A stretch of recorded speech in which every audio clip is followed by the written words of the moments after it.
Good morning Telangana. నేను సంగప్ప. పత్రికలో వచ్చిన ప్రధానమైన వార్తలు చూసినట్టయితే అన్ని పత్రికలు కూడా నిన్న మహారాష్ట్ర గవర్నర్ విద్యాసాగర్ రావు ఉనికి పుస్తకావిష్కరణలో రాష్ట్రపతి ప్రణబ్ ముఖర్జీ చాలా ఆసక్తికరమైన కామెంట్స్ చేశారు. ఆ వార్తలనే ప్రధానంగా తీసుకునే రెండు పొరుగు రాష్ట్రాలు సఖ్యత్వం మెలగాలి, తెలుగు రాష్ట్రాల్లో శాంతి సామరస్యాలు వెల్లివిరియాలని చెప్పారు. దానికి సంబంధించిన వార్త అన్ని పత్రికలు మెయిన్ బ్యానర్గా ఉంది. ఇక రెండో వార్త చూసినట్టయితే నిన్న సీఎం కేసీఆర్ తెలంగాణకు హరితహారం కార్యక్రమం స్టార్ట్ చేశారు.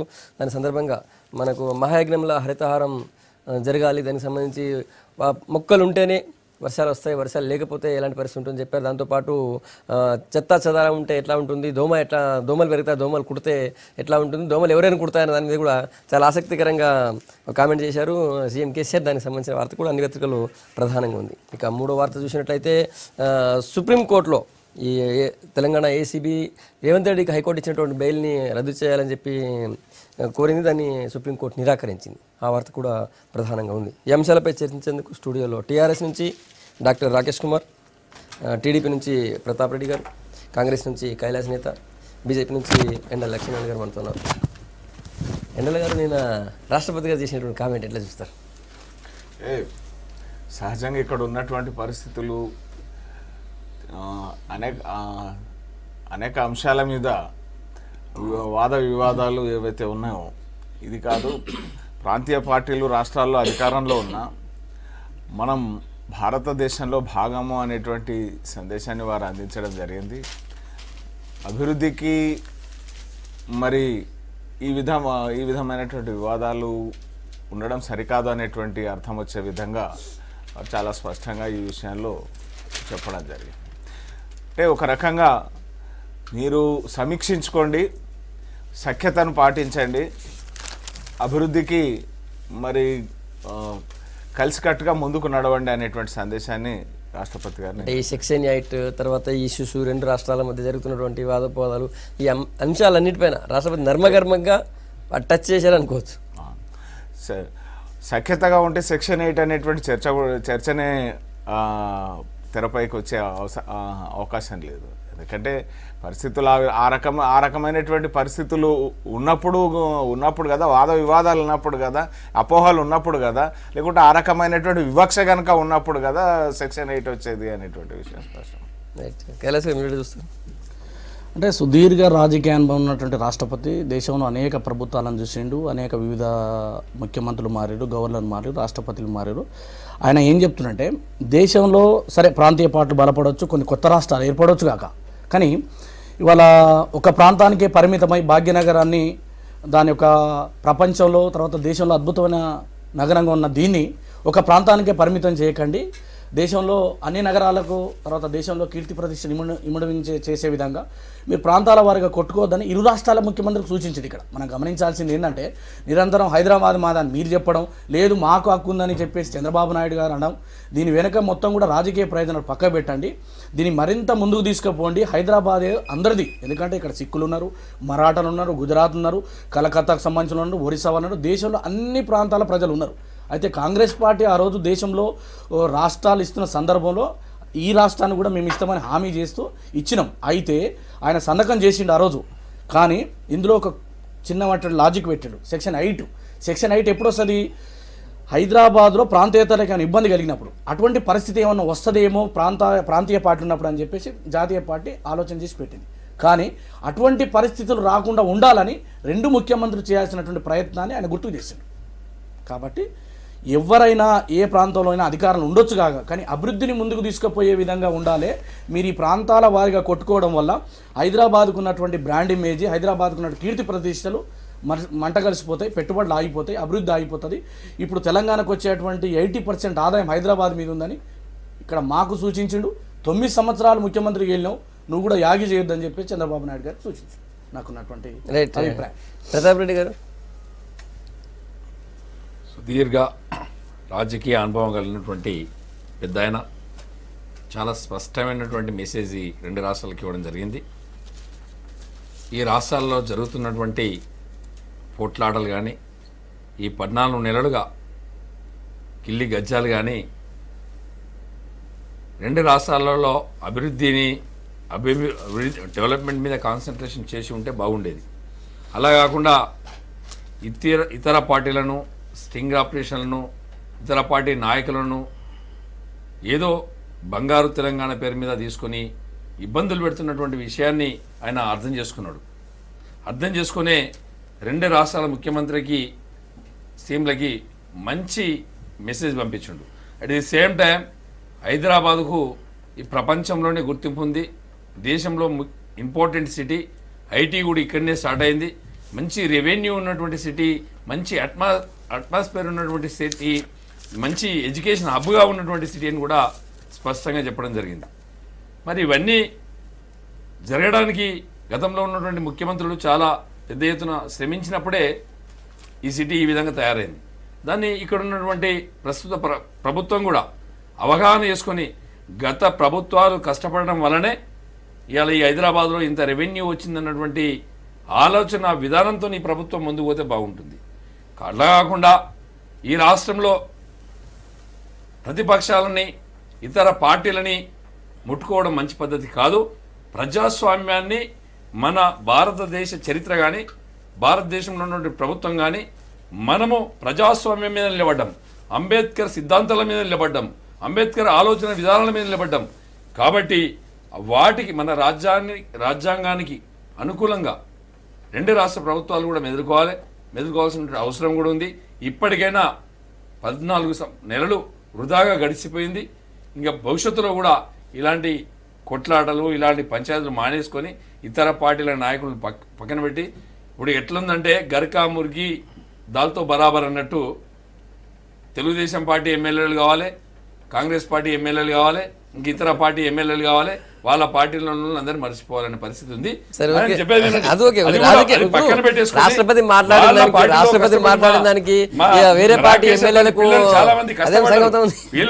దానికి సంబంధం లేదనుకుంటున్నాయి. కష్టపడినటువంటి వ్యక్తులందరూ కూడా ఇవ్వాలనేది ఒక సందేశం. అది ఏమైనప్పటికీ రాష్ట్రపతి గారు ఇచ్చినటువంటి సందేశాన్ని ఇద్దరు కూడా మా తెలుగుదేశం పార్టీ ఆంధ్రప్రదేశ్ సీఎం గారు లేకపోతే ఇక్కడ ఉన్న తెలంగాణ సీఎం కేసీఆర్ గారు ఇద్దరు కూడా విని ఈ రోజు నుంచి నెక్స్ట్ స్టెప్ ఏంటంటే ఇక ఇక్కడ తెలంగాణ బాగుపడాలి, అటు ఆంధ్రప్రదేశ్ బాగుపడాలి, తెలుగు జాతి బాగుపడాలని చెప్పి ముందుకు పోతే వాళ్ళిద్దరిని కూడా స్వాగతించాల్సిన అవసరం. రాకేష్ గారు ఒకటండి, రాష్ట్రపతి గారు ఏదైతే చెప్పారో ఇక్కడ రాష్ట్రపతి భవన్ పెట్టడం అనేది ఆ రోజు అంబేద్కర్ గారు చెప్పడం జరిగింది అన్నట్టు. దేశానికి రాజధానిగా ఉండాలంటే Hyderabad is the best place in the country అని చెప్పడం జరిగింది. అదేవిధంగా ప్రతి సంవత్సరం రాష్ట్రపతి ఇక్కడికి రావడం జరుగుతుంది. ఎందుకంటే ఢిల్లీ నియర్ టు ఏదైతే బార్డర్ ఉంది కాబట్టి is a very secure zone Hyderabad. కాబట్టి హైదరాబాద్ అనేది మంచి ప్రదేశం అని చెప్తూ, అదేవిధంగా హైదరాబాద్ను ఒక నగరంగా కాకుండా హైదరాబాద్ను ఒక ఐటీ హబ్గా, హైదరాబాద్ను ఒక ఎడ్యుకేషన్ హబ్గా, హైదరాబాద్లో విభిన్న కోణాలు చూడాలి. Different people of country is settled in Hyderabad. కాబట్టి వాళ్ళందరినీ దృష్టిలో పెట్టుకొని హైదరాబాద్ను మనం మల్టీకల్చర్గా డెవలప్ చేయాలని చెప్పేసి సందేశాన్ని ఇస్తూనే, ఏదైతే ఇరు రాష్ట్రాలు తెలుగు రాష్ట్రాలు 2గా విడిపోయినాయి, కానీ ఏదైతే ఆ అంటే 2 రాష్ట్రాలు కూడా కలిసి అభివృద్ధి చెందాలనే కోణంలో రాష్ట్రపతి గారు ఇద్దరు ముఖ్యమంత్రులు కూడా సూచించడం జరిగింది. ఇక్కడ కావాల్సినంత అభివృద్ధి కావచ్చు, లేకపోతే మా ముఖ్యమంత్రి గారు ఇక్కడ పోలీసింగ్ సిస్టమ్ను బాగా స్ట్రెంథన్ చేయడం కావచ్చు, లేకపోతే మహిళా రక్షణకు టీమ్స్ చేయడం కావచ్చు, లేకపోతే హైదరాబాద్లో అంటే ఇప్పుడు హరితహారంతో గ్రీనరీని పెంచడం కావచ్చు, లేకపోతే ఏవైతే ఉన్నాయో అవన్నిటి కూడా స్పష్టమైన ప్రణాళికలతోటి రేపు పొద్దున రాబోయే ఏదైతే అంటే మల్టీ జోన్ కల్చర్ ఉందో దాన్ని డెవలప్ చేయడానికి ముఖ్యమంత్రి గారు కూడా సంపూర్ణంగా కృషి చేస్తున్నారు. కాబట్టి 2 రాష్ట్రాలు కూడా సఖ్యతతో మిగిలి హైదరాబాద్ అనేది ఒక ప్రాంతం వారిదో లేకపోతే ఒకరిది అని ఆలోచించకుండా ఈ మొత్తం దేశానికి సంబంధించిన సిటీగా చూడాలని చెప్పేసి ఇద్దరు ముఖ్యమంత్రులకు సూచించడం జరిగిందండి.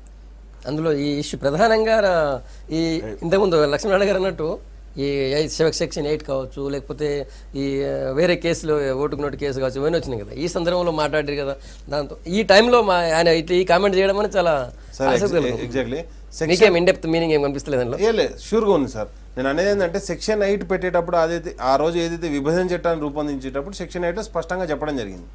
ఏం చెప్పారు అక్కడ 4 పాయింట్లు చెప్పినప్పుడు, ఇక్కడ ఎప్పుడైతే ఇంతకుముందు కైలాష్ నేత గారు అన్నట్టు ఆ రోజు కేంద్రంలో ఉన్నటువంటి పార్టీ పెట్టే క్రమంలో ఏదైనా సార్ 144 సెక్షన్ ఉంటుంది సార్, ఎమర్జెన్సీ ఉంటుంది, అన్నీ ఉంటాయి. ఇప్పుడు ఎమర్జెన్సీ అనే చట్టంలో ఉన్నది, అది ఇందిరాగాంధీ పెట్టింది కాబట్టి తప్పట్లయితుంది అనుకుంటే మనం అది రాంగ్ కాన్సెప్ట్. కాబట్టి నేను అనేది ఏంటంటే 144 సెక్షన్ కావచ్చు, కర్ఫ్యూ కావచ్చు, చట్టంలో ఉంటాయి, కానీ అవసరం ఉన్నప్పుడు దాన్ని ఇంప్లిమెంట్ చేస్తారు. ఈరోజు సెక్షన్ 8 కూడా అది చట్టంలో ఉన్నది కాబట్టి దాన్ని అమలు చేయాలని చెప్పేసి కోరుకోవడం తప్పు. ఎందుకంటే ఎప్పుడైతే ఆ వివిధ ప్రాంతాల ప్రజల మనోభావాలు దెబ్బతిన్నప్పుడే అయితే, కానీ నాయకులు చేసినటువంటి కుట్రలకు ప్రజల్ని బాధ్యతలు చేస్తామంటే మాత్రం తప్పండి. ఒకటి, ఎందుకంటే రెడ్ హ్యాండెడ్గా పట్టుబడ్డారు, సరే దాని గురించి మనం డిస్కషన్కు అనవసరం, ఎందుకంటే 30 రోజులుగా నడుస్తుంది, జరిగిన సంఘటన అందరికీ తెలుసు. ఈరోజు రాష్ట్రపతి కామెంట్ మీద ఏంటంటే ఏదైతే సెక్షన్ 8 గురించి డిమాండ్ చేస్తారో అది భావ్యం కాదని డైరెక్ట్గా చెప్పడం జరిగింది. ఎందుకంటే 144 సెక్షన్ ఎట్లానో సెక్షన్ 8 కూడా అవసరం ఉన్నప్పుడు ఇంప్లిమెంట్ చేస్తారు, కానీ ఎప్పుడు పడితే మేము కోరుకున్నప్పుడు ఇంప్లిమెంట్ చేయాలనేది పక్క రాష్ట్రం నాయకులు కావచ్చు, ఈ ప్రాంతంలో ఉన్న పార్టీ నాయకులు కావచ్చు కోరడం తప్పు. అండ్ నెక్స్ట్ వచ్చేసి ఇంకోటి అడుగుతున్నా, ఈ ప్రాంతంలో ఉన్నటువంటి టీడీపీ నాయకులు వాళ్ళ స్టాండ్ అయింది సెక్షన్ 8 అమలు చేయాలా వద్దా, స్పష్టత వాళ్ళకి లేదండి. వాళ్ళ స్పష్టత ఇస్తే సంతోషంగా లక్ష్మణ్ గారు. రాష్ట్రపతి గారు సునిశ్చితంగా ఈ రెండు రాష్ట్రాల మధ్యలో ఉన్నటువంటి అనేకమైన నూతన రాష్ట్రం ఏర్పడ్డ తర్వాత అనేక వివాదాలు కానీ వివాదాస్పదంగా వ్యవహరించడం కానీ వీటన్నిటి విషయాల్లో సునిశ్చితంగా గమనించి చేసినటువంటి వాక్య అది. విద్యారంగానికి సంబంధించింది కావచ్చు, లేకుంటే విద్యుత్ పంపిణీ విషయంలో కావచ్చు, నాగార్జునసాగర్ జలాల విషయంలో పోలీసులు ఆ పోలీసులు గొడవ పడేటువంటి పరిస్థితి విషయంలో కావచ్చు, మరి లేకపోతే పాలమూరు రంగారెడ్డి పాలమూరు ఎత్తిపోతల పథకం విషయంలో కావచ్చు, పట్టిసీమ ఎత్తిపోతల పథకం విషయంలో కావచ్చు, అంటే ఏదైతే వివాదాస్పదంగా వ్యవహరిస్తున్నటువంటి తీరు విషయంలో, మరి అదే రకంగా ఒకరు ఎమ్మెల్యేలను ఇంకొకరు ఒక పార్టీ మీద గెలిస్తే ఇంకో పార్టీకి అనైతికంగా తీసుకుంటున్నారనేటువంటి అభిప్రాయం కావచ్చు, మరి ఈ ఓటు నోటు అనేటువంటి ఈ విధమైనటువంటి వ్యవస్థ కావచ్చు, ప్రతి అంశాన్ని సునిశ్చితంగా గమనించి మరి వారి ఈ రెండు రాష్ట్రాలకు ఒక సూచన, ఒక సలహా, ఒక రాష్ట్రపతి స్థాయిలో వారు ఇచ్చారు. దాన్ని అంటే భవిష్యత్తులో వారి ఒక అనుభవం కలిగినటువంటి రాజనీతిజ్ఞుడు, అనేక ట్రబుల్ షూటర్గా మరి రాజకీయపరమైనటువంటి వేదిక మీద పార్టీలో కొనసాగినప్పుడు ట్రబుల్ షూటర్గా పేరున్నటువంటి వ్యక్తి, సుదీర్ఘమైనటువంటి ఈ దేశ రాజకీయాలకు సంబంధించి ప్రత్యక్ష సాక్షిగా ఉన్నటువంటి వ్యక్తి, వారు మాట్లాడినటువంటి మాట, దాన్ని ఆ సూచన ఆ సలహా ఏదైతే ఉన్నదో భవిష్యత్తులో ఈ రెండు రాష్ట్రాల ముఖ్యమంత్రులు అదొక మ్యాండేటరీగా తీసుకోవాల్సినటువంటి అవసరం. ఆయన అన్నది ఏంటంటే రెండు రాష్ట్రాలు కలహించుకోవడం ద్వారా అభివృద్ధి కుంటుపడుతుంది. మీరు ప్రాంతీయ భావోద్వేగాల ద్వారా మీరు వచ్చినారు, తర్వాత సీమాంధ్రను రక్షిస్తా, సీమాంధ్రకు ఏకైక ప్రతినిధి అని చెప్పి చంద్రబాబు నాయుడు వచ్చినారు. ఇద్దరు కూడా రాజకీయ కోణంలో ఆలోచన చేస్తారు. ఇది మంచి పద్ధతి కాదు. దేశంలో గొప్ప నగరంగా ఉన్నటువంటి హైదరాబాదుతో పాటు ఇటు రెండు రాష్ట్రాలు అభివృద్ధి చెందాలని చురకలు అంటించింది తప్ప ఇవాళ ఆయన వ్యక్తిగతంగా ఆయన చేసినటువంటి ప్రకటన కాదు, లేకపోతే ఆయనకున్న అభిప్రాయం కాదు. ఓవరాల్గా దేశం యొక్క సమైక్యతని, దేశం యొక్క అభివృద్ధిని సూచిస్తూ నువ్వు 9 సంవత్సరాలు ముఖ్యమంత్రి చేసినావు, తర్వాత ప్రాంతీయ పార్టీని నువ్వు నడిపి అధికారంలోకి వచ్చినావు. ఇది మంచి పద్ధతి కాదు. హైదరాబాద్ అనేది మీకు గుండెకాయ. ఆ తర్వాత 9 సంవత్సరాలు అభివృద్ధి చేసిన నువ్వు చెప్పుకుంటున్నావు అయ్యా. మరి మీరు కొట్లాడుకోవడం ద్వారా ఇక్కడ ఉన్నటువంటి అటు ఆంధ్రప్రదేశ్లో ఇటు తెలంగాణ ప్రజల మధ్య ఎప్పుడు నిరంతరం సంఘర్షణ జరగడం ద్వారా మీకు రాజకీయ ప్రయోజనాలు తప్ప అభివృద్ధి జరగదని చెప్పేసి చురకలు అంటించిండ్రు. దాన్ని అర్థం చేసుకొని ముందుకు పోతే మంచిది, లేకపోతే జరిగేటువంటి నష్టం జరుగుతుంది. ప్రతాప్ రెడ్డి గారు, మీరు ఎంతమంది చెప్పినట్టు స్టింగ్ ఆపరేషన్లు చేయకూడదు, అది అంటే అవినీతి చేసినా కూడా పట్టుకోవద్దు అనేటువంటి ఉద్దేశమా, లేకపోతే ఏంటది మీ కామెంట్ అర్థమైంది? పోలీసు ఉంది, అవినీతి ఉంది, ఏదైనా పట్టుకోవడంలో తప్పలేదు. మరి పట్టుకుంది వినండి పట్టుకోవడంలో తప్పలేదు, కానీ మీ యొక్క జీవిత రహస్యాన్ని తెలుసుకోవడం తప్ప మీ ఫోన్ ట్యాప్ చేస్తే మీకు మీ భార్య మధ్య ఉన్నటువంటి సంభాషణ వినడం సమంజసమా, లేకపోతే మీకు మీ స్నేహితుడికి ఉన్నటువంటి సంభాషణ వినడం సమంజసమా? అంటే ఫోన్ ట్యాపింగ్ దేనికోసం చేస్తున్నారు? దాదాపుగా 2000 మంది ఫోన్ ట్యాప్ చేసారు వీళ్ళు. అంటే ఇప్పుడు మాకు ఛానల్లో లేవు, టీ ఛానల్లో లేకపోతే నమస్తే తెలంగాణ పత్రిక లేదు మాకు తీసుకొని పెట్టుకోవడానికి. మేము లీగల్గా ఎవరెవరు ఫోన్ ట్యాప్ చేసారు, ఎక్కడెక్కడ ట్యాప్ చేసారు మొత్తం లీగల్గా ఇస్తాం. ఓపిక పట్టండి, ఓపిక పట్టాల్సిన అవసరం.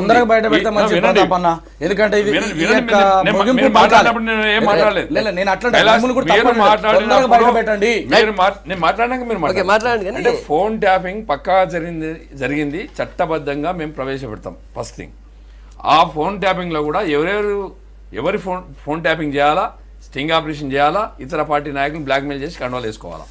ఇలా డి శ్రీనివాసన్ వ్యక్తిని కూడా ఆయన పార్టీ మాట్లాడా, ఆయన మీద కూడా స్టింగ్ ఆపరేషన్ సరే, ఎమ్మెల్యేలంతా black mail చేశారు. ఎమ్మెల్యేలను black mail చేశారంటే ఓకే. ఎమ్మెల్యే కాదు, ఎమ్మెల్సీ స్టింగ్ ఆపరేషన్ జరిగి ఉండొచ్చు. అంటే స్టింగ్ ఆపరేషన్ చేసి బ్లాక్ మెయిల్ చేస్తున్నారు. వాళ్ళు ఏది మాట్లాడితే రైట్ అనుకుంటే తప్ప. ఇంకోటి వినండి, అక్కడ ఓపెన్ గా ఏసీబీకి రెడ్ హ్యాండెడ్ గా రేవంత్ రెడ్డి దొరికారు. ఈ ఫోన్ ట్యాపింగ్ అనేది వాళ్ళు చేయలేదంటే సెక్షన్ 8 మాట్లాడారు. ఇలా లోక్సభ కానీ ఈ ప్రాంతం టీడీపీ నాయకులు స్టాండ్ చెప్పండి అన్న. మేము చెప్పేది వినమ్మా, లోక్సభ కానీ రాజ్యసభలో కాంగ్రెస్ పార్టీ, బీజేపీ, తెలుగుదేశం, ఇతర పార్టీలు అన్ని కలిసి అక్కడ ఇంక్లూడింగ్ కేసీఆర్ గారు కూడా అక్కడే ఉన్నాడు. అక్కడ పాస్ అయినటువంటి బిల్లు చెప్పేది అక్కడ పాస్ అయినటువంటి బిల్లు. అందులో సెక్షన్ 1 నుంచి సెక్షన్ 24 దాకా ఉన్నాయి. ఇన్ని ఉన్న సెక్షన్లు అన్నింటినీ గౌరవించాలా వద్దా? కరెంటు రాకపోతే 56% అదే వినండి. అంటే పార్లమెంట్ గౌరవిస్తామా లేదా? పార్లమెంట్ మనం గౌరవించాల్సిన అవసరం ఉందా లేదా? బిల్లును గౌరవించాల్సిన అవసరం ఉందా లేదా? బిల్లులో గౌరవిస్తా చెప్పండి. మీరు పార్లమెంట్ లో గౌరవిస్తారా లేదా? దీనికి ఆన్సర్ ఇవ్వండి. ఫోన్ ట్యాపింగ్ అన్నప్పుడు ఇప్పుడు కేంద్రంలో మీరు అలయన్స్ లో ఉన్నారు. ప్రధానమంత్రి గారికి ఇచ్చిన లెటర్ లో ఒక్క ఫోన్ తప్ప మీరు చెప్పినటువంటి 2000 ఫోన్లు కావచ్చు, 1,00,000 ఫోన్లు కావచ్చు, ఎక్కడ ట్యాప్ అయినా ప్రధానమంత్రి గారికి కూడా చెప్పలే. ఒకవేళ మీరు చెప్పదలుచుకుంటే ప్రధానమంత్రి గారికి రాసిన లెటర్లో స్పష్టంగా చెప్పొచ్చు. నెంబర్ 1 ఇంతకుముందు ప్రతాపన్ అన్నట్టు. నెక్స్ట్ వచ్చేసి అన్న చెప్పినట్టు, లక్ష్మీనారాయణ అన్న చెప్పినట్టు పవర్ గురించి రాగానే పీపీఎల్ రద్దు చేశారు. హైదరాబాద్ డెవలప్ కావాలి, కానీ పీపీఎల్ రద్దు చేసింది ఏ పార్టీ? TDP party. ఆ ప్రాంతంలో నడిపి ఎడ్యుకేషన్ ఎంసెట్ గురించి అన్న, లేదా 1 మినిట్ అన్న, మీరు చెప్పినారు కదా ఎడ్యుకేషన్ అన్న, ఎంసెట్ నిర్వహించే క్రమంలో 10 సంవత్సరాలుగా జేఎన్టీయూ హైదరాబాద్ నిర్వహిస్తుందన్న ఎంసెట్. కానీ ఈరోజు కొత్తగా రాష్ట్రం ఏర్పడంగానే గంటా శ్రీనివాస్ గారు ఏం చేశారు? అక్కడ ఉన్న మంత్రి ఎంసెట్ మేము నిర్వహిస్తామన్నారు. అరే 10 సంవత్సరాల నుంచి నిర్వహించినప్పుడు మరి ఈ సంవత్సరం నిర్వహిస్తా అంటే మన నమ్మరా? తెలంగాణ నమ్మని వాళ్ళు పెడతా అంటారు. అంటే ఈ ప్రాంతంలో ఉన్న టీడీపీ పార్టీ నాయకులు ఒక్కరు కూడా మాట్లాడలేదు. అదేవిధంగా నాగార్జున సాగర్ మీదకి శ్రీశైలం ప్రాజెక్టు ఆపరేటింగ్ విభజనలో స్పష్టంగా ఉందన్న. ఆ రోజు కేంద్రంలో ఉన్నటువంటి పాలకపక్షం కావచ్చు, ప్రతిపక్షం కావచ్చు, స్పష్టంగా చెప్పడం జరిగింది. Srisailam project under control of Andhra Pradesh ఉంటుంది, ఎందుకంటే ఆపరేటింగ్ సిస్టమ్ వాళ్ళ దగ్గర ఉంది కాబట్టి. నాగార్జున సాగర్ ఇక్కడ ఏదైతే తెలంగాణ ప్రాంతంలో ఆపరేటింగ్ సిస్టమ్ ఉంటుంది కాబట్టి తెలంగాణలో ఉంటుంది, అంటే దాని మీద పోలీసులను తోలింది ఎవరైనా? TDP party. ఆంధ్రాలో ఉన్నటువంటి టీడీపీ పార్టీ. ఇక్కడ ఉన్న పార్టీ నాయకులు ఎవరు సపోర్ట్ చేయరు. అదేవిధంగా మేము చెప్తున్నాం, హైదరాబాద్ గురించి రాష్ట్రపతి చేసిన కామెంట్లలో వీళ్ళు ఏం చేస్తారు? గిచ్చి కయ్యం పెడుతురు. ఈ ప్రాంతంలో ఉన్న టీడీపీ నాయకులు మాట్లాడతలేదు. మొన్న పాలమూరు ఎత్తిపోతల పథకం గురించి అక్కడ వాళ్ళ ఇరిగేషన్ మినిస్టర్ మాట్లాడితే ఈ ప్రాంతంలో ఉన్న టీడీపీ నాయకులు ఎందుకు మాట్లాడు? మేము ఒక్కడే అడుగుతున్నాం స్పష్టంగా, సెక్షన్ 8 మీద ఈ ప్రాంతంలో ఉన్న టీడీపీ నాయకుల స్టాండ్ ఏంది చెప్పండి. మీరు చెప్పిన తర్వాత మీరు ఏదైనా మాట్లాడండి. సెక్షన్ 8 మీద కాదు మేము అడిగేది, మొత్తం టోటల్ గా బిల్లు మీద అడుగుతున్నాం. అందులో ఉన్నటువంటి పార్లమెంట్ సెక్షన్ 8 ఉండొచ్చు, 2 ఉండొచ్చు, 3 ఆ షెడ్యూల్ మొత్తం గౌరవిస్తామా లేదా? మీ పార్టీ మీరు గౌరవిస్తారా లేదా చెప్పండి. గౌరవిస్తారా లేదా? పార్లమెంట్ ప్రవేశపెట్టిన బిల్లును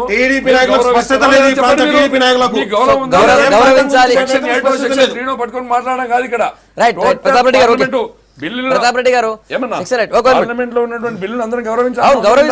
గౌరవిస్తారు. అలాంటి పరిస్థితి వచ్చిందా? టోటల్ మీకు పనికి వచ్చేది, మనకు పనికి వచ్చేది ఒకటి, పనికి రాకపోతే ఒకటే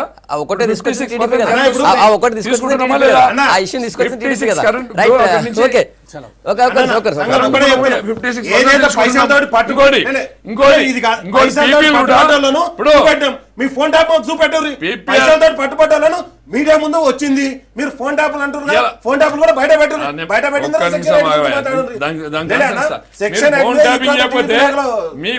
అయితే ముగ్గురు ఐపీఎస్ అధికారులు ఇప్పటికే దేశం దాటి వెళ్ళిపోయారు. ఎవరు పోయారన్నా? ఇష్టం అంటే ఐఏఎస్ ఐపీఎస్ ఇరికించింది ప్రభుత్వం కదా. ఇలా వాళ్ళు రోడ్డు మీదకి వచ్చే పరిస్థితి వచ్చింది. ఇలా మీ ప్రభుత్వం చెప్పిన ఐఏఎస్ ఐపీఎస్ వినే పరిస్థితి కూడా లేదు. ఎందుకంటే వాళ్ళ పరిస్థితి వాళ్ళ ఆధారాలతో పట్టుకుంది. మీరు అంటున్నటువంటి ఫోన్ ట్యాపింగ్ సంబంధించి ఇప్పటిదాకా ఒకటి కూడా బయట రోజులైంది. ఒకటి వినండి, ఇవాళ వరకు కూడా యాజ్ అన్ టుడే మీకు టీవీ ఛానల్లో ప్రవేశపెట్టారు. మీకు ఎక్కడికి వెళ్ళి ఇచ్చారు, ఎవరు ఇచ్చారంటే వాళ్ళు చెప్పారు. పట్టుబడ్డది మీ వల్ల కాదా? చెప్పండి. ఎక్కడికి వెళ్ళి వచ్చింది అది? పట్టుబడ్డది మీ వల్ల కాదా?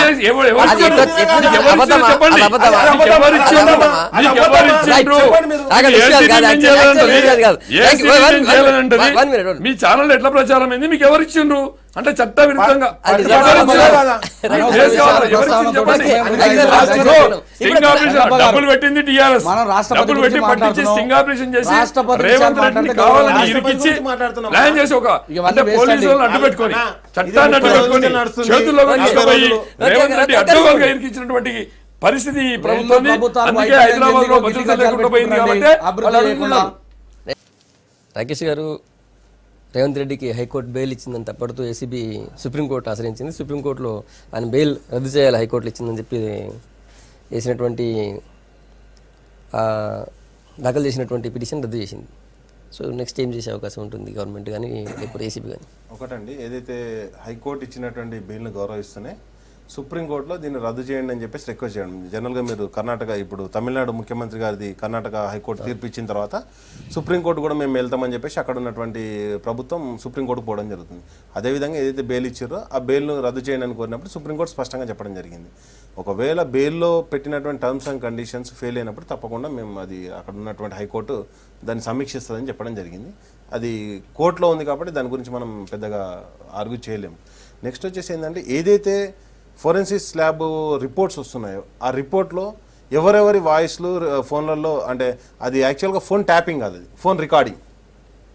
ట్యాపింగ్కు రికార్డింగ్కు తేడా తెలుసుకోవాలి మనం. ఎందుకంటే ట్యాప్ అంటేనేమో without your information I'm entering to the your network area and taking the your data. కానీ ఫోన్ రికార్డ్ అంటే నా చేతిలో ఉన్న ఫోన్ నేను రికార్డ్ చేసుకోవచ్చు. కాబట్టి ఈరోజు జరిగింది ఫోన్ రికార్డింగ్. ఆ ఫోన్ రికార్డింగ్లో వాయిస్ ఎవరిది అని చెప్పేసి టెస్ట్ చేయడం జరుగుతుంది. ఎందుకంటే అక్కడ ఉన్నటువంటి ఫోన్లో రికార్డ్ అయినటువంటి వాయిస్ కూడా ఒక రాష్ట్రానికి ముఖ్యమంత్రిది కాబట్టి మరి అది ఆయనదా కాదా అని చెప్పేసి తప్పకుండా సమగ్రమైన రిపోర్ట్లు తీసుకొని ఆ రిపోర్ట్ ప్రకారమే వాటికి మరి అది ఏసీబీ నోటీసులు పంపిస్తుందా, కోర్టు నోటీసులు పంపిస్తుందా అనేది మనం తప్పకుండా ప్రభుత్వం అంటే చట్టం సైడ్ ఎదురు చూడాల్సిన పరిస్థితి అండి ఈరోజు. ఎందుకంటే తప్పకుండా దాంట్లో ఇప్పటివరకు కూడా మాట్లాడినప్పుడు ఆ రాష్ట్రంలో ముఖ్యమంత్రి ఏమన్నాడంటే ఫోన్ ట్యాప్ జరిగింది అన్నాడు కదా, తప్పితే ఆ వాయిస్ మీదా కాదన్న దానికి క్లారిటీ ఇవ్వలేదు. నాట్ ఓన్లీ ఇక్కడ కాకుండా కేంద్రంలో ఏది సెంట్రల్లో ఉన్నటువంటి నేషనల్ మీడియా ముందు కూడా అది వాయిస్ మీద కాదని స్పష్టంగా అడగడం జరిగింది. అడిగినప్పుడు ఆ క్లారిటీ ఆయన ఇవ్వలేదు. మరి ఆయన క్లారిటీ లేదో, అది వాయిస్ ఆయనదా కాదా తెలియదా, మరి తెలియదు. కానీ మొత్తానికి ఆ వాయిస్ మీద కాదా అని అడిగినప్పుడు స్పష్టత లేదు. కాబట్టి ఆ వాయిస్ ఎవరితో తెలుసుకోనికి తప్పకుండా మనం ఇప్పుడు అవైలబుల్ ఉన్నటువంటి టెక్నాలజీని వాడుకోక తప్పదు. ఆ టెక్నాలజీ రిపోర్ట్ కూడా వచ్చింది. ఆ వచ్చిన తర్వాత మరి అది ఏం చెప్తారో చూడాలి. ఎందుకంటే మొన్నటిదాకా రేవంత్ రెడ్డి గారికి బెయిల్ వచ్చేదాకా కూడా వాళ్ళ ఒక ఎమ్మెల్యే ఏసీబీ ముందటికి నోటీసులు ఇస్తే కూడా నాకు హెల్త్ బాగాలేదని చెప్పేసి ఎక్కడో రహస్యమైన ప్రదేశంలో ఉన్నాడు. A4 ఉన్నటువంటి మత్తేకు అక్కడ డైరెక్ట్ విజయవాడలో షెల్టర్ ఇవ్వడం జరిగింది. అంటే ఇక్కడ నేరస్తులను దాచిపెడుతుర్రా, లేకపోతే ఇద్దరి అంటే ప్రభుత్వం ఎవరి మీద కుట్ర చేస్తుంది అనేది స్పష్టత కావాల్సి ఉంది. ఇప్పుడు ఏదైతే ఫోరెన్సిక్ ల్యాబ్ రిపోర్ట్ రాగానే తప్పకుండా ఎవరెవరైతే దాంట్లో ఒక నేరం చేసిన వాళ్ళే కాకుండా నేరాన్ని ప్రోత్సహించిన వాళ్ళు కూడా నేరస్తులుగానే చట్టం పరిగణిస్తుంది. కాబట్టి తప్పకుండా ఆ నేరాన్ని ప్రోత్సహించిన వాళ్ళందరూ కూడా శిక్ష పడాలని చెప్పేసి అందరు ప్రజలు కోరుకుంటుండండి. నాట్ ఓన్లీ ఇక్కడ కాదు, భారతదేశంలో ఉన్న ప్రజాస్వామ్యవాదులందరూ కూడా కోరుకోవడం జరుగుతుంది. లక్ష్మీనారాయణ గారు ఏసీబీ పిటిషన్ సుప్రీంకోర్టు కొట్టేసింది, అదొక ఇష్యూ. అయితే యాక్చువల్లీ వీళ్ళు ఏసీబీ వాళ్ళు సుప్రీంకోర్టు ఆశ్రయించడమే, బయటకు రాగానే సీఎంనే బెదిరించిండు, సో సాక్ష్యాలను కూడా తారుమారు చేస్తారన్న దీంతో తీసుకుపోయారు వాళ్ళు. ఆ తర్వాత ఈ ఆధారాలు ఏసీబీకి సంబంధించినటువంటి ఈ ఫోన్ ట్యాపింగ్ ఇష్యూలో, లేకపోతే ఫోన్ రికార్డింగ్ అంటున్నారు, ఫోన్ రికార్డింగ్, ఆ వాయిస్ టెస్ట్ ఇవన్నీ కూడా ఎఫ్ఎస్ఎల్లో వచ్చినాయి. సో ఇదంతా చూస్తుంటే ఎటుపోయే అవకాశం ఉంది కేసు. ఏసీబీ కేసులో సహజంగా ఇంత లాంగ్ పీరియడ్ ఉండడం అనేటువంటిది అసహజమైనటువంటి విషయమే. సరే, ఇది ఒక కీలకమైనటువంటి కేసు, కీలకమైనటువంటి హై పొజిషన్లో ఉన్నటువంటి వాళ్ళకి సంబంధించినటువంటి అంశం కాబట్టి కేసు దర్యాప్తు విషయాల్లో అవరోధం ఉంటుందని నెల రోజుల వరకు రిమాండ్లో ఉన్నటువంటి పరిస్థితి. ఈ పీరియడ్లో ఇన్వెస్టిగేషన్ మీరు పూర్తి చేసి ప్రాసెస్ కంప్లీట్ చేసేయాల్సి ఉంది. అందుకని సుప్రీంకోర్టు ఇంకా ఫర్దర్ దాన్ని రద్దు చేయడానికి, బెయిల్ రద్దు చేయడానికి నిరాకరించినటువంటి విషయం స్పష్టం. అదైతే ఇప్పుడు ఎఫ్ఎస్ఎల్కి సంబంధించి నోటీసులు పంపించి దానికి సంబంధించి వచ్చినటువంటి వాయిస్కి సంబంధించి ఇప్పుడు ఎవరి మీద అయితే ఆరోపణలు ఉన్నాయో వాళ్ళతో కంపేర్ చేసేటువంటి పరిస్థితి ఉంటుంది. దాని తర్వాత ఆ కేసుకు సంబంధించినటువంటి అంటే ఎవరు ప్రొవొకేషను, ఎవరు ఇన్వాల్వ్మెంట్ ఉన్నది అనేటువంటి విషయం వెలికి తీసే ఆస్కారం ఉంటుంది. ఏది ఏమైనా అంటే ఒక ఆరోపణలు వచ్చినటువంటి వ్యక్తి రిమాండ్ నుంచి బయటకు వస్తే అదొక ఘనత సాధించినట్టుగా వ్యవహరించడం అనేటువంటిది అది సరైనటువంటిది కాదు. ఆ రకంగా అయితే మరి ప్రజలకు మనం ఏ రకమైనటువంటి సందేశం ఇస్తాం అనేటువంటి విషయాన్ని మనం అర్థం చేసుకోవాలి. ఒకవేళ రాజకీయపరమైనటువంటి వీళ్ళు కుట్ర చేసిండ్రు ఆ కుట్రలో అంటే దీన్ని అధిగమించి బెయిల్ వచ్చింది అనేటువంటి అభిప్రాయంతో వాళ్ళు ఇది చేసిన వాళ్ళు ఆ రకమైనటువంటి మనస్తత్వంతో వ్యవహరించిన ప్రజలకు ఏ రకమైనటువంటి సందేశం, ఒక ఆరోపణలో చిక్కుకున్నటువంటి వ్యక్తి మరి ఏ రకమైనటువంటి సందేశం ప్రజలకు వెళ్తుంది? ఆయన ఒక హీరోగా అభివర్ణించేటువంటి ప్రయత్నం అనేటువంటిది కూడా ఇది రాజకీయాల్లో విలువలకు సంబంధించి ప్రశ్న తలెత్తేటువంటి అంశం. ఆ రకంగా అది సరికాదనేటువంటి అభిప్రాయం నేను స్పష్టంగా చెప్తాను. ఇవాళ రేవంత్ రెడ్డి గారు కాకుండా ఇంకెవరన్నా పోతే ఈ ప్రభుత్వం అప్పీల్ చేయకపోతుండే. ఇది ఎందుకంటే రాజకీయ కోణంలో చాలా పెద్ద ఎత్తున వాయిస్ పెంచిండు రేవంత్ రెడ్డి. ఈ ప్రభుత్వం చేసినటువంటి తప్పుల మీద అనేక ప్రశ్నలు చేస్తుండే కాబట్టి సరే కసితో చేసిండా ఎట్లా చేసిండా రేవంత్ రెడ్డి గారు తప్పు చేసిందా నేను సమర్థించేటువంటి వ్యక్తిని కాదు. కానీ ఇవాళ సుప్రీంకోర్టు ఎందుకు రద్దు చేసింది అంటే రాష్ట్రంలో హైకోర్టు ఉన్నది. హైకోర్టు ఇచ్చినటువంటి అంశాలు, దానికి సంబంధించినటువంటి సాక్ష్యాలు, దానికి సంబంధించినటువంటి ఫోరెన్సిక్ ల్యాబ్ నివేదికలు అవన్నీ కూడా ఉన్నాయి. కాబట్టి మేము హైకోర్టు ఇచ్చినటువంటి తీర్పును ఆమోదం తెలుపుతూనే అక్కడ తర్వాత ఇంకొకటి ఏం చేశారంటే వెంటనే కత్తులు చూపించిండు, పరుష పదజాలం వాడిండు, బెయిల్కు సంబంధించినటువంటి అంశాలు కండిషన్స్ ఏవైతే ఉన్నాయో దాన్ని ఉల్లంఘించిండని చెప్పేసి అంటాను. మరి ఇదే ముఖ్యమంత్రి అనేక సందర్భంలో ఈ రాష్ట్రాల ముఖ్యమంత్రి సందర్భంలో కత్తులు పట్టిండు, కటారు పట్టిండు, వెధవ అన్నాడు. ఇక అసలు భాష చెప్పడానికి తెలంగాణ భాషకు ఆపాదించేటువంటి ప్రయత్నం చేసినటువంటి వీళ్ళు ఇవాళ శుద్ధపూసలు లెక్క మాట్లాడడం సమంజసం కాదు. అదే సందర్భంలో ఇంకా దుర్మార్గంగా ఏమైందంటే స్టీఫెన్సన్ జడ్జిని మార్చాలి, జడ్జి మీద నాకు డౌట్ ఉందనేటువంటి చెప్పే మాటలు ఏవైతున్నాయో ఇది ప్రాంతానికి సంబంధం ఏమైంది? ఒక జడ్జి ఇచ్చేటువంటి తీర్పు. ఇవాళ మనం తెలుగువాడు ఒక తప్పు చేసిండు ముంబైలో, అక్కడ అనుకోకుండా జడ్జి ఉంటాడు ముంబైకి సంబంధించిన కోర్టు జడ్జి, అయితే తెలుగు ఉన్నాడని చెప్పేసి ఫేవర్ చేస్తాడా? ఇవన్నీ కూడా రాజకీయ కోణంలో ప్రజల భావోద్వేగాలు రెచ్చగొట్టి ప్రాంతీయ ప్రయోజనాలకు ఆపాదించేటువంటి ప్రయత్నం ఇక్కడ ఉన్నటువంటి ప్రభుత్వాలు చేస్తూ ఉన్నాయి. ఇది మంచి పరిణామం కాదు, రాష్ట్ర అభివృద్ధి కుంటుపడుతుందని చెప్పేసి ఇవాళ రాష్ట్రపతి వ్యాఖ్యలు కూడా మనం ఆ కోణంలో చూడాలి. ప్రతాప్ రెడ్డి గారు, ఇవాళ తెలంగాణ ప్రజల్ని తెలుగు వాళ్ళందరినీ కూడా ఈ ప్రభుత్వం తప్పుదోవ పట్టిస్తుంది. కోర్టులో మత్తయ్య మన కైలాస్ చెప్పినట్టు కైలాస్ను ఏకీభవిస్తూ మత్తయ్య కేసులో కోర్టులో మత్తయ్యకు న్యాయం జరగదని చెప్పేసి కోర్టును అనుమానించినటువంటి విషయం సందర్భం. అంటే ఒక జ్యుడిషియల్ అనేది తెలంగాణకైనా ఆంధ్రప్రదేశ్కైనా భారతదేశంలో ఉన్నటువంటి అన్ని న్యాయస్థానాలకు కూడా జ్యుడిషియల్ ఒకటే. తెలంగాణ సపరేట్ హైకోర్టు ఏర్పడ్డాక కూడా ఈ హైకోర్టులో రాజస్థాన్కి సంబంధించిన వ్యక్తి ఉండొచ్చు, ఢిల్లీకి సంబంధించిన వ్యక్తి ఉండొచ్చు, తమిళనాడుకి సంబంధించిన వ్యక్తి ఉండొచ్చు, ఏ రాష్ట్రానికి సంబంధించిన వ్యక్తి అయినా తెలంగాణ కోర్టులో జడ్జిగా ఉండొచ్చు. ఇది ఉమ్మడి కోర్టు. వాళ్ళు ఏమనుకుంటారంటే తెలంగాణ సపరేట్ కోర్టు కాగానే తెలంగాణ వాళ్ళే న్యాయమూర్తులు ఉంటారు, చంద్రశేఖరరావు గారు ఏం చెప్తే గది చేస్తారు, ఇలా ఏసీబీ ఎట్లా చేస్తుందో రేపు పొద్దున తెలంగాణ కోర్టు కూడా అదే విధంగా చేస్తారనే ఆలోచనలో వాళ్ళు వచ్చారు. ఏసీబీ ఎట్లా చేస్తుంది? సీఎం చెప్పినట్టు చేస్తుందా?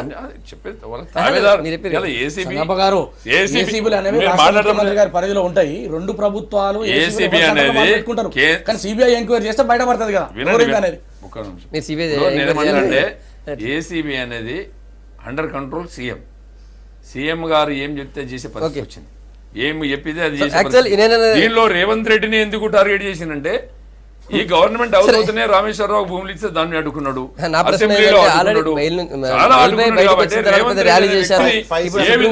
స్టింగ్ ఆపరేషన్ చేసి అతన్ని ఇరికిచ్చి జైల్లో పెడితే ఈ రాష్ట్రంలో తెలంగాణ రాష్ట్రంలో సంపద మొత్తం దోసుకున్నా అడ్డుపడేవాడు ఎవరు లేకుండా పోతారు.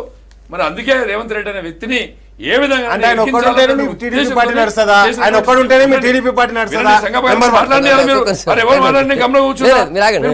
కదా, కంక్లూడ్ చేయాలి. మరి మీరు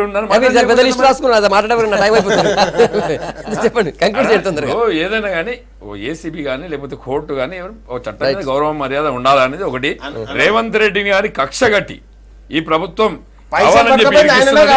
దీన్ని పైసలు పట్టుకపోయి ఆయన డబ్బులకు కాదా? మాకు సంబంధం లేదా అని చెప్తుండే ఏసీబీ వాళ్ళే బ్యాగ్ ఇది తీసుకొని అన్న పోయి ఏందన్న చెప్పాలి. డబ్బులకు మాకు సంబంధం లేదు. డబ్బులకు మాకు ఇదేం సంబంధం పద్ధతి లేదు. అన్న? అది ఇప్పుడు ఇట్లా చూడండి కట్టలు తీసుకొని- అక్కడ చేసిన అన్న, ఎఫ్ఐఆర్ కూడా టేప్ ప్లే చేయండి అన్న. ఒకటి ఏంటయ్యా కాదు డబ్బు- రాకేష్ వినండి మీరు డబ్బులు పట్టుకపోయి 30వ తారీఖునప్పుడు స్టీఫెన్సన్ 28 తారీఖున కంప్లైంట్ ఇచ్చారు. అన్న, వినండి మీరు. కేసు మళ్ళీ 28 కేసు ఇస్తే చర్చించలేదు. 30వ తారీఖున కేసు మళ్ళీ FIR సపరేట్ అవుతుంది. ఇప్పటికే FIR కాకుండా చాలా కాకుండా సార్లు చర్చించాం.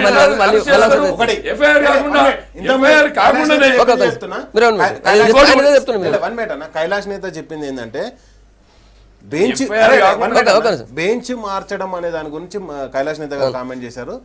జయలలిత గారు తమిళనాడులో కేసు పెట్టినప్పుడు ఆమె నాకు ఈ రాష్ట్రంలో న్యాయం జరగదు కాబట్టి ఇక్కడ సాక్షులను ప్రభావితం చేస్తారు కాబట్టి కర్ణాటకకు షిఫ్ట్ చేయండి అని చెప్పేసి ఆ రోజు ముఖ్యమంత్రిగా పిటిషన్ పెట్టుకోవడం జరిగింది. కాబట్టి ఎప్పుడు కానీ ఎవరు కానీ బెంచ్ చేంజ్ చేయండి అని చెప్పేసి పెట్టుకునే రైట్ ఎవరు కానీ అక్యూజ్ అక్కడ ఉన్నది కాబట్టి అట్లా పెట్టుకోవడం జరిగింది. నెంబర్ 1. నెక్స్ట్ వచ్చేసి ఏదైతే ఇప్పుడు ఎస్ఎఫ్ఎల్ ఇంతకుముందు లక్ష్మీనారాయణ అంటూ ఏదైతే రిపోర్ట్ వచ్చిన తర్వాత ఫోరెన్సిక్ ల్యాబ్ రిపోర్ట్ వచ్చిన తర్వాత ఆ రిపోర్ట్ బేస్ చేసుకొని ఒకవేళ దాంట్లో ముద్దాయిగా తేరితే ఎవరైతే ముద్దాయిలు ఉన్నారో వాళ్ళు సిద్ధంగా ఉన్నారా అని అడుగుతున్నాం మనకు అంతే. రైట్. లక్ష్మీనారాయణ గారు నిన్న సీఎం కేసీఆర్ హరితహారం స్టార్ట్ చేశారు. ఇప్పుడు గత ప్రభుత్వాలు కూడా చాలా అన్ని ప్రభుత్వాలు అధికారం రాగానే ఏ బయట అధికారం రాగానే వెంటనే మళ్ళీ హరితహారం స్టార్ట్ చేస్తారు. మొక్కలు పెంపకం ఉంటుంది. కానీ ఇప్పటిదాకా చాలా ఎన్ని కోట్ల మొక్కలు నాటినా కూడా అది లేని పరిస్థితి. సరే, ఇది మంచి నిర్ణయం, మంచి భవిష్యత్తును ఉద్దేశించి భవిష్యత్తును దృష్టిలో పెట్టుకుని మొక్కలు నాటే కార్యక్రమం చేపట్టి, కానీ అది నిలబడాలి, సక్సెస్ కావాలంటే ప్రభుత్వం ప్రజలందరి భాగస్వామ్యం ఉండాలి. మరి ప్రజలు ఎంతవరకు భాగస్వామ్యం తీసుకునే అవకాశం ఉంటుంది? ప్రభుత్వం ఎలాంటి సపోర్ట్ చేయాలి వాళ్ళకి? అంటే 25%కు ఈ యొక్క చెట్లు కుదించకపోయినటువంటి పరిస్థితి ఉంది. దీన్ని 33% పెంచాలనేటువంటి లక్ష్యం రాష్ట్ర ప్రభుత్వం నిర్ణయించింది.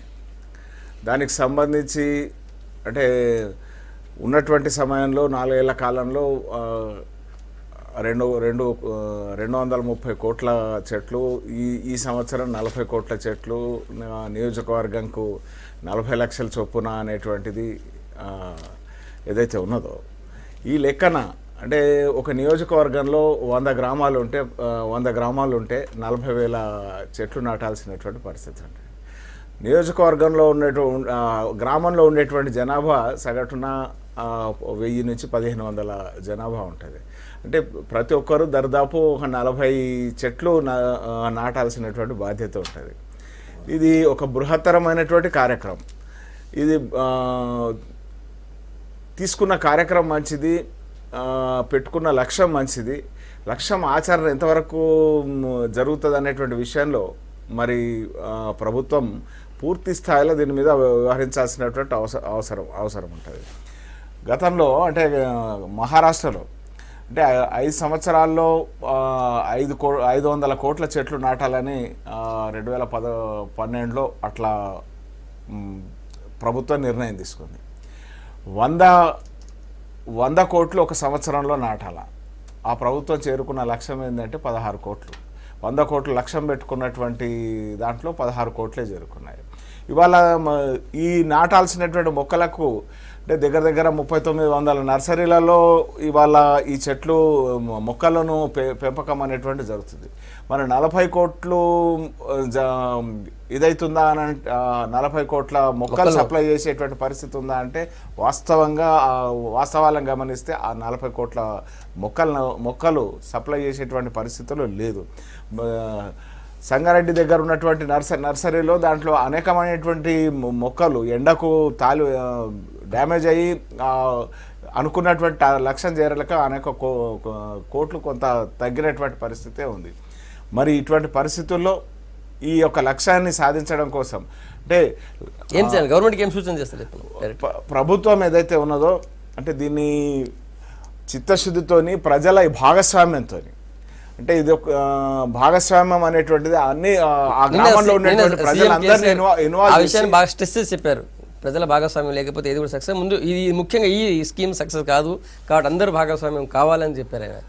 ఇప్పుడు 40 కోట్ల లక్ష్యం ఒకవేళ 40 కోట్ల లక్ష్యం పెట్టుకొని 20 కోట్ల మొక్కలను నాటి ఆ 20 కోట్లను మనం బతికించుకున్నా పెద్ద అచీవ్మెంటే.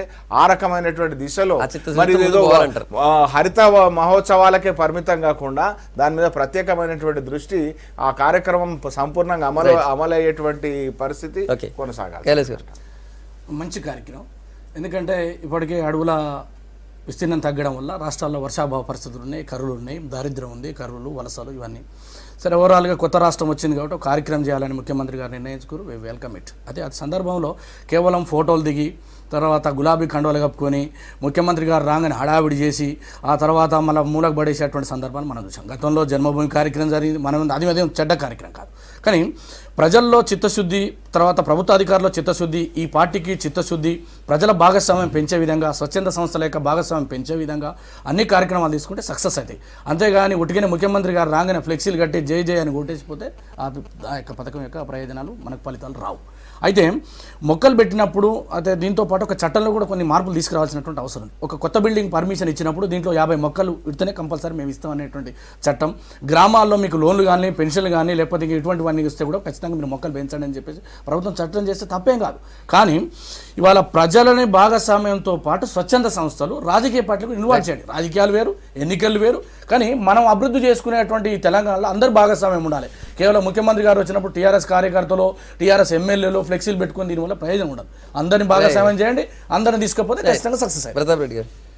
గతంలో తెలుగుదేశం పార్టీ 13 సంవత్సరాల క్రితమే ఈ హరిత నీరు మీరు కింద తీసుకొచ్చి ఆ రోజు పెద్ద ఎత్తున హైదరాబాద్ సరౌండింగ్లో ఉండే ప్రభుత్వ భూముల్లో కానీ పెద్ద ఎత్తున ప్లాంటేషన్ చేయడం జరిగింది. ఇలా మా రాజీవ్ రహదారి వెంట వెళ్తే మలుగు ఫారెస్ట్ కానీ, లేకపోతే ఆ ముందు కొమ్మటిబండ ఫారెస్ట్ కానీ, కరీంనగర్ దగ్గర కానీ, లేకపోతే సరౌండింగ్ హైదరాబాద్ కానీ ఆ రోజు పెద్ద ఎత్తున పెట్టడం జరిగింది. ఈ గత 15 సంవత్సరాలుగా 10 సంవత్సరాల నుండి దాని మీద పెద్దగా కాన్సన్ట్రేషన్ చేయలేదు కాబట్టి సంపద మొత్తం తరిగిపోయింది. ఇలా చెట్లు లేకుండా పోయినటువంటి వాతావరణం అందరికీ తెలుసు. ఇంకోటి ఏంటంటే ఇవాళ 40 కోట్లు లక్ష్మీనారాయణ అంటే 40 కోట్లు 45 కోట్లు అని చెప్తున్నారు. 40 కోట్లు ఎక్కడ లేదా, 10 కోట్లు పెట్టినా, 5 కోట్లు పెట్టినా, 2 కోట్లు పెట్టినా, ఎన్ని పెట్టినా హర్షించదగ్గటువంటి విషయమే. వెల్కమ్ చెప్తున్నాం దానికి. అట్ ది సేమ్ టైం ఇలా చెట్లు పెట్టడమే ముఖ్యం కాదు, ఉన్న చెట్లను కాపాడడం కూడా ముఖ్యమే. చట్టంలో వాల్టా చట్టం ఉంది. వాల్టా చట్టాన్ని ఇంప్లిమెంట్ చేయడంలో పూర్తిగా ఈ ప్రభుత్వం, అంటే ఈ ప్రభుత్వం గత ప్రభుత్వాలు కూడా విఫలమైపోయి విచ్చలవిడిగా ఇప్పుడు మనం చెట్టు పెట్టడమే కాదు, ఆ చెట్టుని కాపాడే సంరక్షణ కూడా అవసరం. ఆ చెట్టుని కాపాడుకోవడం చట్టంలో ఉన్నటువంటి ఇలా వాల్టా చట్టం ఉంది. దాన్ని పక్కడబందిగా విఆర్ఓ కావచ్చు, ఎంఆర్ఓ కావచ్చు, ప్రజలే కావచ్చు, సర్పంచ్ కావచ్చు, ఎవరైనా కానీ గ్రామంలో ఒక చెట్టు కొట్టాలంటే ఒక మనిషిని అంటే ఒక మనిషిని అంటే 307 ఏ విధంగా పెడుతుర్రో ఒక చెట్టును నరకాలంటే కూడా అలాంటి సెక్షన్ తీసుకొచ్చి పెట్టి చెట్టు ముట్టాలంటే భయపడే విధంగా తయారు చేసినప్పుడే తెలంగాణలో ఈ వృక్ష సంపద పెరిగిపోతుంది. ఈ దేశంలో మొత్తం మీద బాగా విపరీతంగా ఈ ఫారెస్ట్ పడిపోయినాయి కాబట్టి సంపద మొత్తం విపరీతంగా అంటే ఒకటన్నా ఏదైతే ఈరోజు ఎన్విరాన్మెంటల్ గ్లోబల్ వార్మింగ్ వచ్చేసి ఋతుపవనాలు పర్ఫెక్ట్ టైంకి రాక లేకపోతే ఎన్విరాన్మెంట్ కొలాప్స్ అవుతుందో అది ఇండియాలో జరగకుండా ఉండాలంటే భారతదేశం మొత్తం కూడా ఈరోజు మా రాష్ట్ర ముఖ్యమంత్రి కాకుండా అదేవిధంగా ప్రధానమంత్రి కూడా పిలుపునివ్వడం జరిగింది, మొక్కలు పెంచండి. ముఖ్యంగా రాష్ట్రంలో వచ్చేసి ఏదైతే 33%, 35% ఉండాల్సినటువంటి వనాలు మొత్తం 24% తగ్గిపోయినాయి. కాబట్టి వాటిని పెంచాల్సిన బాధ్యత ఉంది. సమ్మర్ వస్తే మనం చూస్తున్నాం ఇప్పుడు అంటే ఎండకు చనిపోతున్న థింగ్స్ జరుగుతున్నాయి. కాబట్టి వాటిని ప్రొటెక్ట్ చేయాలంటే ఆ సీజన్ వచ్చినప్పుడు దాని గురించి ఆలోచించకుండా బిఫోర్ సీజన్, ఈరోజు రైనీ సీజన్లో చెట్టు పెడితేనే రేపు పొద్దుగాల సమ్మర్ సీజన్కి అది ప్రొటెక్షన్ ఇస్తుంది. కాబట్టి ఆ విధంగా ఆలోచించిన ముఖ్యమంత్రి గారు ఒకటి అన్ని పార్టీలు కూడా స్వాగతించినాయి. మేము కూడా చెప్పేది ఏంటంటే ఒక ముఖ్యమంత్రి గారే కాకుండా మిగతా అధికారగణం ఇంతకుముందు చెప్పినట్టు మా మిత్రులు చెప్పినట్టు ఎవరైతే అక్కడ ఉన్నటువంటి గ్రౌండ్ లెవెల్ ఉన్నటువంటి అధికారులు ఎంఆర్ఓలు కావచ్చు లేకపోతే విఆర్ఓలు కావచ్చు వీరందరూ కూడా బాధ్యతగా తీసుకొని చెట్లు ప్రతి ఒక్కరు పెంచితేనే రేపు పొద్దుగాల కమ్మింగ్ డేస్ను మనం ఫేస్ చేయగలుగుతాం. లేకపోతే ఈ గ్లోబల్ వార్మింగ్ ఇట్లనే అయిపోయి వర్షాలు లేట్గా రావడం లేకపోతే వచ్చిన వర్షాలను మనం స్టోర్ చేసుకోవడం ఇలాంటి థింగ్స్ అన్ని జరుగుతాయి. కాబట్టి దయచేసి అందరం కూడా ప్రజలందరూ కూడా ఏంటంటే ఈ హరితహారంలో భాగస్వాములై దాన్ని సక్సెస్ చేయాలని అందరూ కూడా విజ్ఞప్తి చేస్తున్నాం. పూనాలో ఒక రకంగా దీన్ని అంటే ప్రజల భాగస్వామ్యం కోసం ఒక రకమైనటువంటి కార్యక్రమం తీసుకున్నారు. ఆ ఇంట్లో ఆడపిల్ల పుడితే 10 మొక్కలు నాటేటువంటి బాధ్యత వాళ్ళకి అప్పచెప్పారు. ఆ మొక్కలు నాటిన తర్వాత 5 సంవత్సరాలు ఆ మొక్కలను పెంచితే ఆ తర్వాత ఆడపిల్ల పేరు మీద కొంత అమౌంట్ డిపాజిట్ చేసేటువంటి ఇది తీసుకున్నాం. ఈ రకమైనటువంటి ప్రోత్సాహం ఏదైతే ఉన్నదో ఆ మొక్కలను నాటడమే కాదు, ఆ మొక్కలను పరిరక్షించేటువంటి బాధ్యత కూడా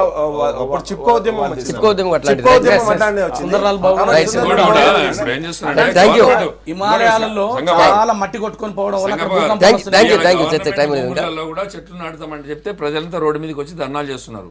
నేనేమంటా అంటే ఎవరి భూముల్లో చెట్లు నాటినా ఆ చెట్లు నాటేటి అంటే గవర్నమెంట్ రెవెన్యూ వచ్చే విధమైనటువంటి చెట్లు నాటి ఉంటే ఆ పేదవాళ్ళకు కూడా రెవెన్యూ